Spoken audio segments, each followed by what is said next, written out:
Selamat berjumpa lagi wahai anak bude Yanti yang bau menyan. Saat ini kita akan kembali lagi diperlihatkan dengan Xiao Yan yang pada saat ini masih berusaha untuk membentuk lautan bintang. Pada saat ini jumlah bintang di tubuh Xiao Yan telah meningkat menjadi total 2000. Hal itu berarti bahwa lautan bintang Xiao Yan pada saat ini telah berada di tingkat Xuan. Jie dan Han Sen menatap dengan terkejut karena dalam waktu 1 tahun Xiao Yan benar-benar telah mencapai tingkat ini. Hal itu dikarenakan sesungguhnya lautan bintang tingkat Xuan yang berada di aliansi Dou-Xian ini tidaklah banyak. Para Dogat di aliansi Dou-Xian kebanyakan memiliki lautan bintang tingkat kuning dan hal tersebut masih merupakan mayoritas. Dengan keberadaan laut bintang tingkat Xuan ini sudah bisa dianggap sebagai sesuatu yang di luar kebiasaan di aliansi Dou-Xian.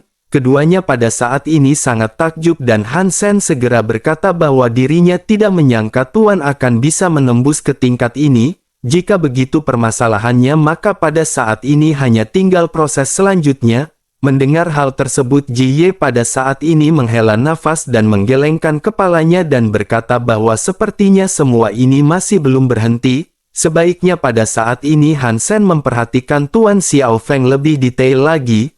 Han Sen pun sedikit terkejut sebelum akhirnya dirinya segera menyipitkan matanya dan memandang ke arah Xiao Yan. Han Sen pada saat ini menjadi semakin terkejut setelah bisa merasakan bahwa Xiao Feng pada saat ini tidak berniat berhenti. Dengan penuh keheranan dirinya pada akhirnya bergumam mungkinkah pada saat ini Tuan Xiao Feng ingin meningkatkan lautan bintangnya.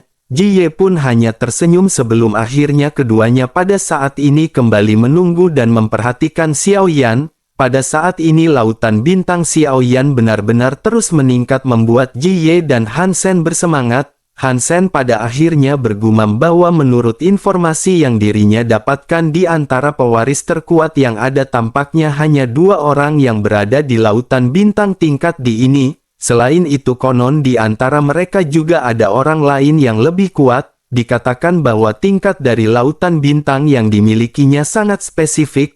Orang-orang telah memastikan bahwa sosok tersebut memiliki lautan bintang di tingkat surgawi, namun orang ini sangat rendah hati dan jarang muncul ke permukaan. Dirinya seolah-olah telah menghilang sepenuhnya tanpa jejak sehingga hanya ada sedikit orang yang bisa mengkonfirmasi hal tersebut. Mendengar apa yang dikatakan oleh Han Sen pada saat ini Jie juga menganggukkan kepalanya dan berkata bahwa dirinya juga pernah mendengar hal tersebut. Tetapi seiring dengan berjalannya waktu orang tersebut benar-benar tidak pernah muncul dan tidak pernah bisa dikonfirmasi keberadaannya. Dengan begitu maka kabar mengenai lautan bintang tingkat surgawi ini juga tampaknya telah merupakan rumor dan sebuah legenda. Terlebih lagi mungkin hilangnya pewaris jenius ini juga adalah karena pembantaian yang dilakukan oleh para pewaris yang lebih kuat. Mereka tidak pernah tahu apa yang terjadi di luar dari aliansi Dou-Xian. Tampaknya semua itu benar-benar mungkin terjadi mengingat situasi yang saat ini dialami oleh Tuan Xiao Feng. Han Sen pun mengangguk dan mengerutkan kening mendengar apa yang baru saja dikatakan oleh Jie. Bersamaan dengan keduanya yang pada saat ini saling berbincang-bincang pada saat ini sesosok segera datang. Sosok ini adalah Zhongbo dan pada saat ini ketiganya segera berkumpul melihat kedatangan dari Zhongbo. Han Sen segera bertanya kabar dari misi yang sebelumnya dijalankan oleh Zhongbo. Zhongbo pun menghela nafas sebelum akhirnya menggelengkan kepalanya dan perlahan-lahan menjelaskan situasi yang dialaminya.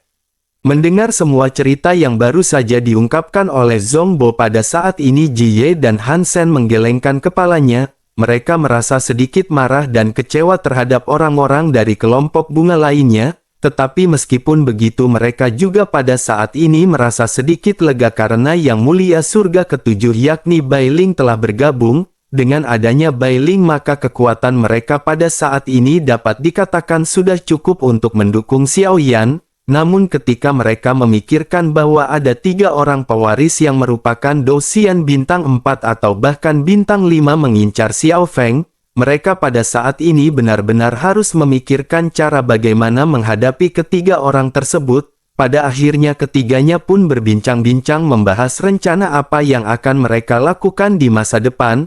Tidak lama setelah itu pada saat ini suara elang seketika terdengar di telinga mereka bertiga. Ketiganya sontak segera menatap ke arah langit dan melihat elang yang pada saat ini bawa gulungan emas. Ketiganya pun segera menyadari bahwa ini adalah tugas yang akan diperintahkan kepada Yang Mulia Surga ke-9. Pada akhirnya sosok elang pun segera menjatuhkan gulungan berwarna emas dan Zhongbo segera menangkapnya. Setelah melihat kemunculan dari tugas ini, ketiganya pada saat ini saling memandang. Han Sen pada akhirnya pada saat ini segera berkata, mungkinkah mereka harus menunggu Tuan Xiao Feng untuk membuka tugas tersebut? Ji Ye pun menggelengkan kepalanya dan bergumam bahwa hal tersebut tidaklah mungkin. Tidak mungkin bagi mereka untuk mengganggu Tuan ketika dirinya dalam penerobosan. Terlebih lagi penerobosan ini adalah lintas tingkat dan resikonya akan membuat Tuan Xiao Feng pada saat itu terluka parah. Zhongbo juga menganggukkan kepalanya dan berkata sepertinya mereka pada saat ini hanya bisa membuka tugas ini terlebih dahulu. Selain itu tugas ini bukanlah tugas pribadi dan tidak mengapa bagi mereka untuk mengetahuinya. Setelah disepakati pada akhirnya Zhongbo pada saat ini segera menarik nafas sebelum akhirnya dirinya segera membuka gulungan. Ketiganya pun seketika menatap ke arah gulungan yang pada saat ini menampilkan sebuah tulisan. Setelah mereka mengidentifikasi tulisan ini dengan cermat, ketiganya pun seketika terkejut. Secara serempak mereka berteriak bahwa ini adalah misi untuk mendapatkan tombak ilahi kuno penghancur iblis. Tempat dan lokasinya juga sangat spesifik karena tempat ini berada di Luan Moling. Ketiganya pada saat ini dipenuhi dengan keterkejutan dan wajah mereka juga dipenuhi dengan ketidakpercayaan.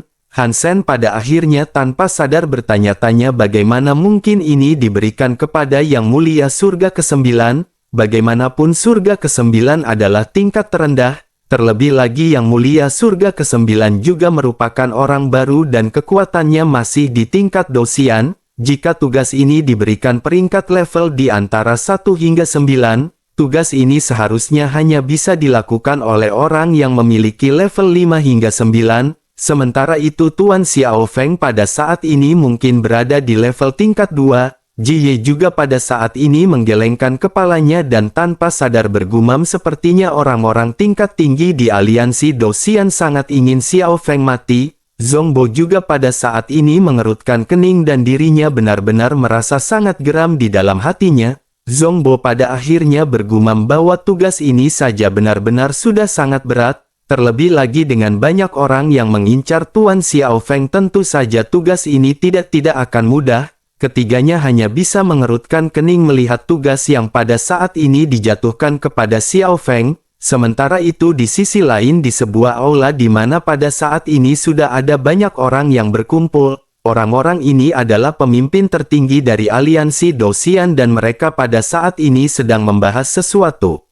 Salah seorang di antara mereka pada saat ini memegang slip giok di tangannya. Slip giok ini sepertinya menampilkan informasi detail mengenai Xiao Yan dan sosok itu pada akhirnya segera bergumam. Sosok tersebut berkata bahwa anak laki-laki ini memang memiliki bakat. Selain dari warisannya, dirinya juga sebenarnya memiliki jantung api putih. Jika begitu permasalahannya, maka bocah ini merupakan prospek yang bagus. Salah seorang lainnya pada saat ini segera mengangguk setuju sebelum akhirnya dirinya juga berbicara. Sosoknya berkata bahwa bocah ini belum menerobos ke tingkat Dogat. Selain itu warisan-warisan yang berada di tubuhnya ini tidak diragukan lagi adalah bom waktu. Dirinya benar-benar khawatir bahwa bocah ini tidak akan bisa bertahan lama ketika keluar dari aliansi Dosian. Seorang lainnya pada saat ini seketika tertawa setelah mendengar apa yang diucapkan oleh sosok sebelumnya.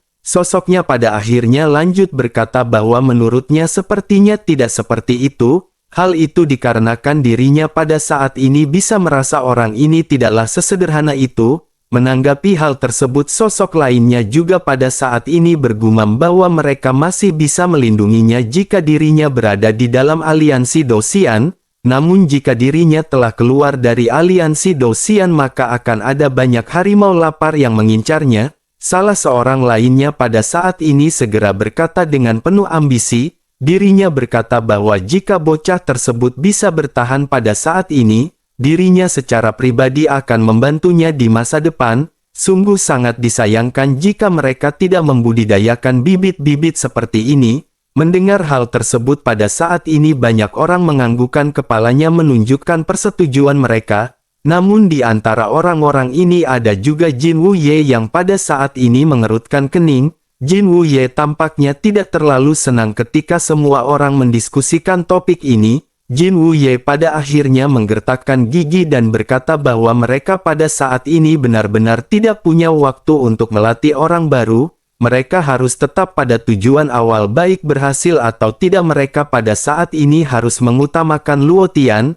Mendengar apa yang baru saja diucapkan oleh Jin Wuye pada saat ini salah seorang di antara kerumunan segera berbicara. Sosoknya berkata bahwa Jin Wuye pada saat ini jangan terlalu membatasi pandangannya. Meskipun Luo Tian sangat kuat dirinya tidak bisa mengintegrasikan warisannya sekarang. Pikirannya juga pada saat ini terpengaruh dan dirinya seringkali kehilangan kendali. Jika begitu permasalahannya maka apakah gunanya keberadaan orang yang seperti itu? Menanggapi apa yang dikatakan oleh sosok tersebut Jin Wuye pada saat ini benar-benar menjadi semakin geram. Jin Wuye hanya bisa menggertakkan gigi melihat semua orang yang pada saat ini tampaknya tidak menyetujui saran dari Jin Wuye. Pada akhirnya perdebatan di antara mereka pada saat ini benar-benar terjadi. Jin Wuye benar-benar tidak bisa mengelak dengan fakta yang pada saat ini diungkapkan oleh semua orang. Jin Wuye pada saat ini hanya bisa terdiam dan menggertakkan giginya serta mengepalkan tinjunya. Meskipun keberadaan orang-orang dari keluarga Jin di aliansi Dosian sangat banyak,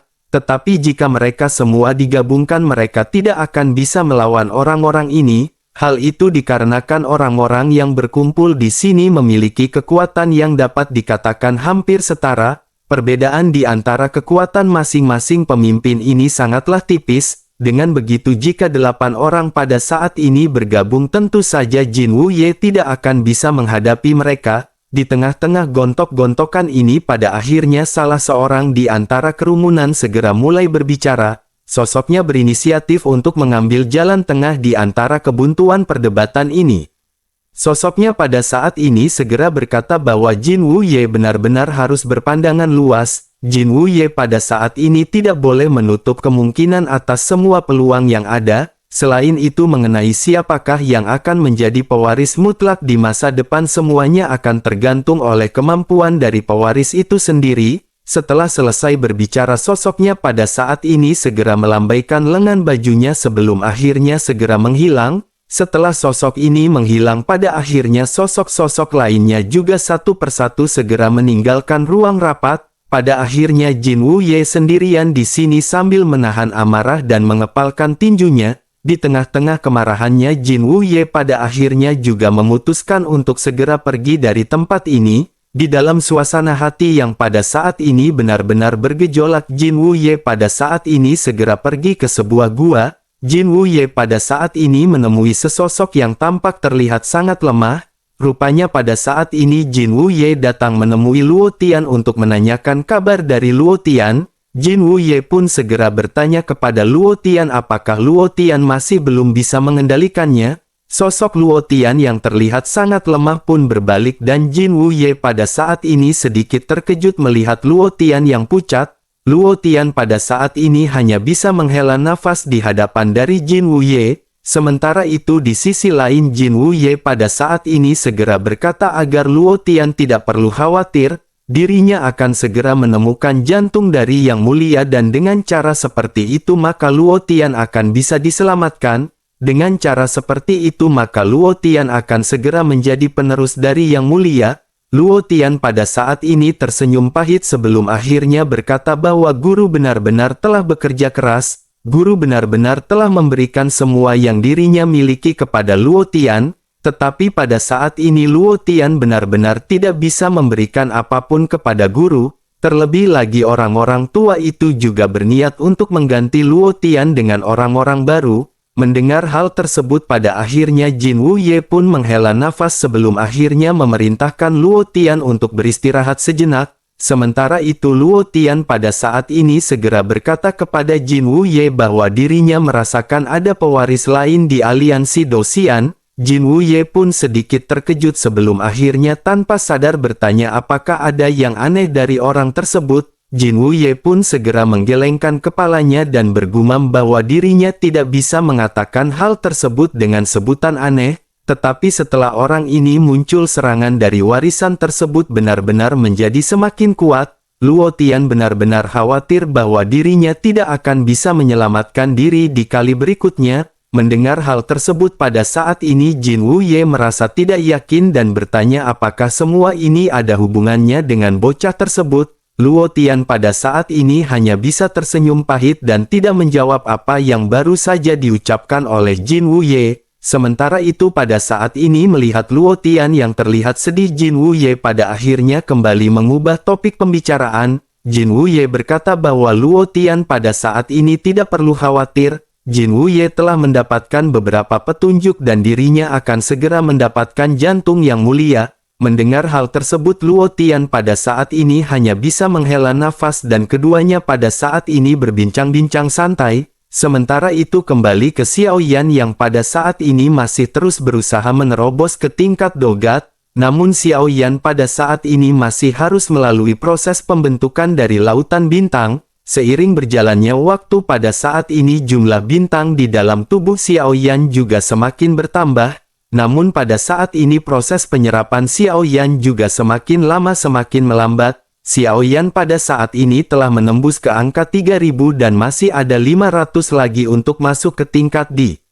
Namun pada saat ini proses penyerapan benar-benar menjadi semakin lambat dan Xiao Yan sangat pesimis apakah Xiao Yan bisa menembus ke tingkat D. Xiao Yan pada saat ini tidak memiliki banyak waktu dan Xiao Yan benar-benar harus mengejar semuanya dengan sangat cepat. Xiao Yan pada akhirnya melirik esensi darah dewa di tangannya dan tanpa banyak basa-basi segera menelannya. Tiba-tiba kecepatan dari penyerapan sekali lagi melonjak ke tahap yang sangat cepat. Bintang-bintang yang terbentuk juga terus bertambah hingga pada akhirnya Xiao Yan pada saat ini telah bisa menembus ke angka 3300. Bersamaan dengan hal tersebut juga Xiao Yan pada saat ini terus-menerus menyerap teratai api putih di dalam tubuhnya. Jantung api putih di dalam tubuh Xiao Yan juga pada saat ini semakin meningkat seiring berjalannya waktu. Jantung api putih di tubuh Xiao Yan pada dasarnya pada saat ini akan segera terbentuk. Dengan begitu di dalam pertempuran sesungguhnya di masa depan Xiao Yan benar-benar akan bisa menampilkan kekuatan dari jantung api putih sepenuhnya. Sementara itu di sisi lain pada saat ini Han Sen dan Ji Ye masih menatap ke arah Xiao Feng. Sementara itu Zhong Bo telah pergi dan sesekali pergi untuk melihat keadaan dari Xiao Feng. Pada saat ini Zhong Bo sedang berdiskusi dengan Bai Ling di surga ke-9 membahas rencana di masa depan untuk Xiao Feng. Namun bersamaan dengan hal tersebut pada saat ini warna kabut yang menutupi gunung berapi ke-9 seketika berubah. Dalam waktu sekejap mata pada saat ini kabut yang awalnya berwarna biru segera berubah menjadi berwarna hitam pekat. Han Sen dan Ji Ye yang melihat pemandangan ini juga matanya dipenuhi dengan air mata kegembiraan. Han Sen pada saat ini tanpa sadar bergumam bahwa ternyata Tuan benar-benar sangatlah kuat. Dirinya pada saat ini benar-benar bisa menerobos dan membentuk lautan bintang tingkat D. Jika begitu permasalahannya maka di masa depan mereka tidak perlu terlalu cemas dengan Tuan-Tuan Xiao Feng. Hanya dengan mengandalkan lautan bintang tingkat D ketika Tuan Xiao Feng menerobos ke tingkat dogat bintang 1 dirinya benar-benar sudah bisa bersaing dengan seorang dogat bintang 2 dirinya benar-benar ingin tahu masa depan cerah apa yang akan segera diraih oleh Tuan Xiao Feng. Mendengar apa yang dikatakan oleh Han Sen pada saat ini Ji Ye masih mengerutkan kening sebelum akhirnya Ji Ye mulai berbicara. Ji Ye berkata agar Han Sen pada saat ini jangan terlalu banyak berbicara terlebih dahulu. Sebaiknya Han Sen memperhatikan Tuan Xiao Feng. Sepertinya pada saat ini Tuan Xiao Feng akan memberikan mereka kejutan yang tidak terduga. Han Sen pun sedikit terkejut dan pada saat ini Han Sen kembali menyipitkan matanya. Han Sen pada akhirnya dipenuhi dengan ketidakpercayaan bertanya kepada Ji Ye apakah Tuan Xiao Feng pada saat ini tidak berniat untuk berhenti. Ji Ye pun hanya tersenyum dan pada saat ini keduanya hanya bisa terdiam memandang ke arah Xiao Feng. Sementara itu pada saat ini beberapa tokoh tingkat tinggi di aliansi Dou Xian juga benar-benar bisa merasakan hal tersebut. mereka pada saat ini dipenuhi dengan keterkejutan dengan apa yang telah terjadi. Salah seorang di antara mereka pada saat ini segera bertanya ke mata-mata yang berada di hadapannya.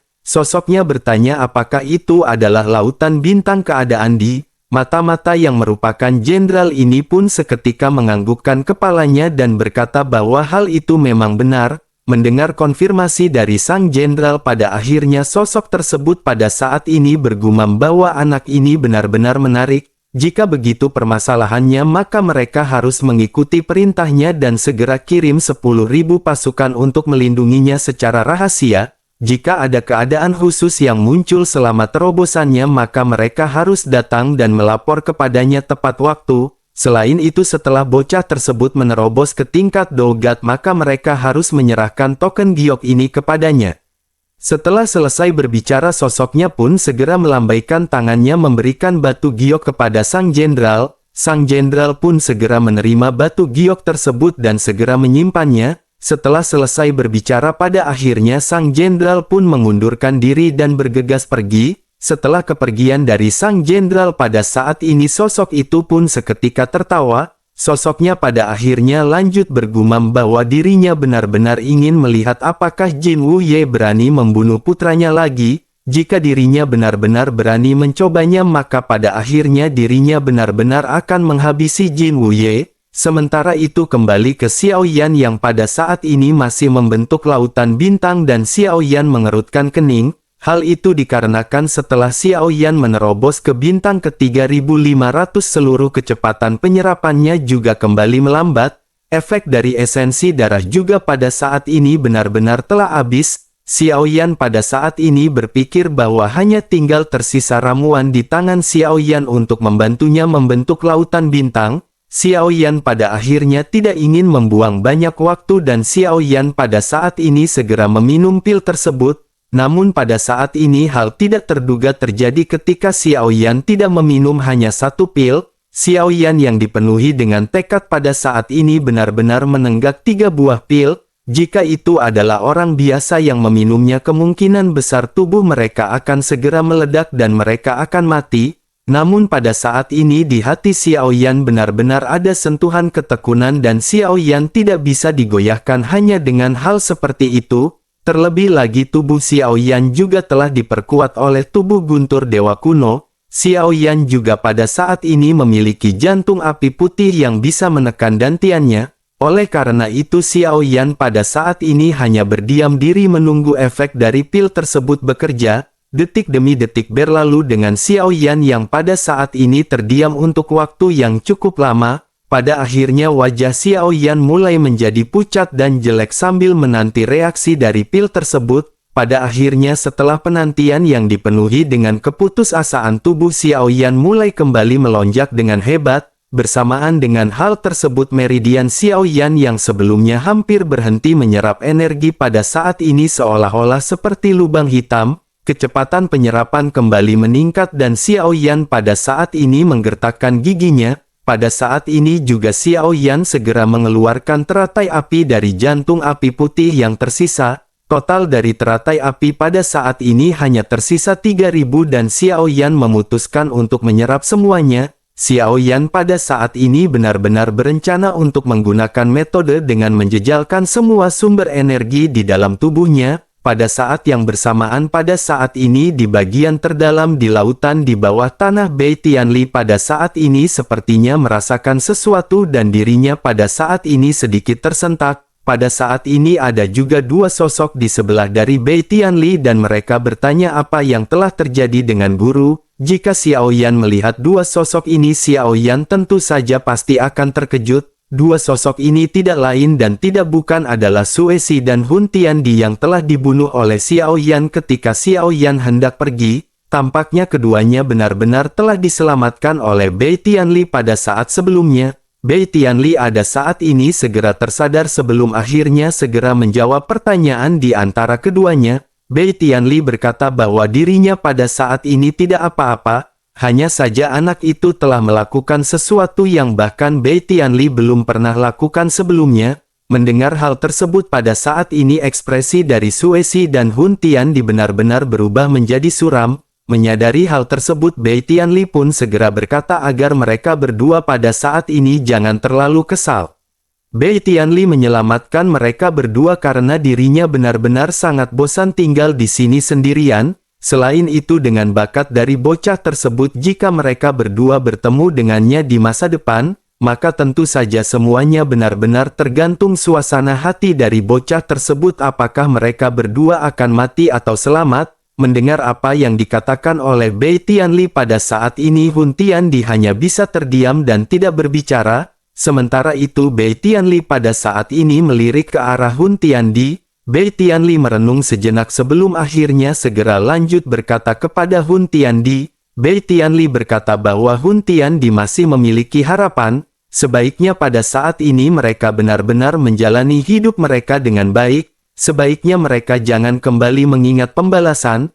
Menurut Bai Tianli, mereka tidak akan memenuhi syarat untuk melakukan hal tersebut kepada bocah itu. Mendengar apa yang dikatakan oleh Bai Tianli pada saat ini, Suesi hanya bisa menghela nafas dan bergumam bahwa dirinya sepertinya masih seorang sampah. Sementara itu, kembali ke Xiao Yan yang pada saat ini tampak terlihat sangat menyedihkan di tengah-tengah proses pembentukan lautan bintang. Xiao Yan pada saat ini segera menyadari bahwa batasan dari tubuh Xiao Yan akan segera datang. Xiao Yan pada saat ini telah berhasil memadatkan 4.000 bintang di dalam lautan bintang di dantiannya. Angka ini sudah sangat menakutkan bagi seorang dogat yang baru menerobos. Tetapi buat Xiao Yan pada saat ini hal tersebut benar-benar masih sangat kurang. Masih ada celah yang sangat besar bagi Xiao Yan untuk bisa mencapai tingkat legenda, yakni tingkat surgawi. Xiao Yan pada saat ini masih membutuhkan 1.000 bintang dan jumlah tersebut benar-benar sangat banyak. Namun pada saat ini Xiao Yan juga bisa merasakan bahwa kecepatan dari penyerapannya semakin menipis. Terlebih lagi Xiao Yan juga pada saat ini tidak lagi memiliki amunisi seperti sebelumnya. Semua hal yang dipersiapkan oleh Xiao Yan sebelumnya benar-benar telah habis. Hanya tinggal tersisa 3 pil yang pada saat ini berada di tangan Xiao Yan. Tetapi jika Xiao Yan menggunakan pil tersebut, tampaknya pada saat ini dantian Xiao Yan juga tidak akan bisa bertahan. Xiao Yan pada saat ini benar-benar berada di tahap kritis, dan jika Xiao Yan menghentikan hal tersebut, Xiao Yan benar-benar harus pasrah dengan Xiao Yan yang memiliki kekuatan dari lautan bintang di tingkat D. Xiao Yan pun menggertakkan gigi dan pada saat ini benar-benar merasa sangat kesal dan bertanya-tanya apakah jalannya akan terhenti di tengah jalan seperti ini. Xiao Yan pun tanpa sadar bergumam apakah Xiao Yan pada saat ini benar-benar telah mencapai batasnya. Meskipun dengan pencapaian lautan bintang tingkat D merupakan hal yang sangat bagus bagi semua orang, tetapi Xiao Yan pada saat ini benar-benar belum terlalu puas. Xiao Yan pada saat ini benar-benar merasa sakit di dalam hatinya karena perjuangannya selama ini benar-benar hanya sampai di titik ini. Namun bersamaan dengan Xiao Yan yang merasa sedih, Xiao Yan pada akhirnya segera memiliki sebuah ide. Xiao Yan berpikir bahwa jantung api di dalam tubuh Xiao Yan pada saat ini telah terbentuk. Semua teratai api telah terserap dan pada saat ini jantung api putih di dalam dantian Xiao Yan benar-benar telah sepenuhnya terbentuk. Kekuatan dari jantung api ini juga benar-benar sangat kuat, dan jika seperti itu Xiao Yan pada saat ini berpikir apakah mungkin jantung api akan bisa digunakan untuk hal ini. Jantung api di dalam tubuh Xiao Yan pada saat ini benar-benar telah berubah menjadi semakin kuat dan cahayanya seterang cahaya matahari. Xiao Yan pada saat ini berpikir mungkinkah dengan kekuatan dari jantung api ini akan bisa menekan kekerasan energi di dalam dantian Xiao Yan. Pada akhirnya Xiao Yan dengan hati-hati merasakan jantung api di dalam tubuhnya. Meskipun Xiao Yan sekarang adalah tuan dari jantung api putih, tetapi pada akhirnya jantung api putih pada saat ini segera bereaksi. Jantung api putih dapat dikatakan pada saat ini telah tumbuh dewasa dan tampak memiliki sedikit emosi dan pemikiran.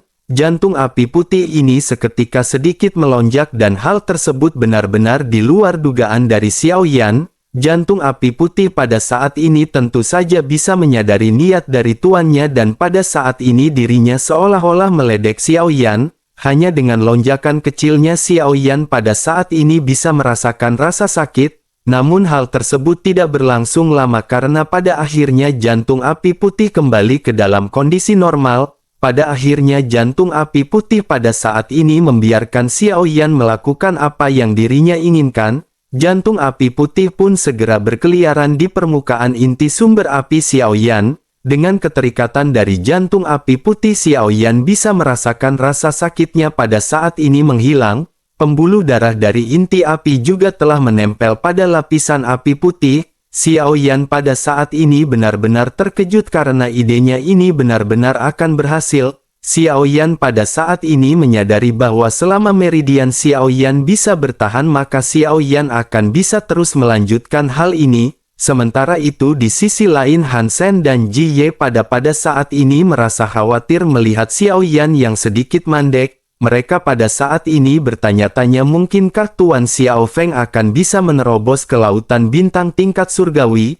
Namun bersamaan dengan mereka yang khawatir pada akhirnya permasalahan juga segera datang. Kali ini ada pasukan yang berjumlah puluhan ribu dan mereka mengenakan baju besi emas berbingkai putih. Aura yang terpancar dari mereka juga pada saat ini benar-benar sangat luar biasa. Bahkan ksatria hantu milik Han Sen juga pada saat ini menyingkir satu demi satu tanpa bisa bertindak. Melihat banyak pasukan yang muncul pada saat ini tentu saja Han Sen dan Ji Ye juga tidak asing lagi. Mereka pada saat ini tanpa sadar berseru bahwa ini adalah tentara emas lapis baja. Ini adalah tentara yang berada langsung di bawah keluarga Jin. Mereka berada di seluruh aliansi Dosian dan mereka semua dianggap sebagai kekuatan tingkat atas plafon rumah Budayanti.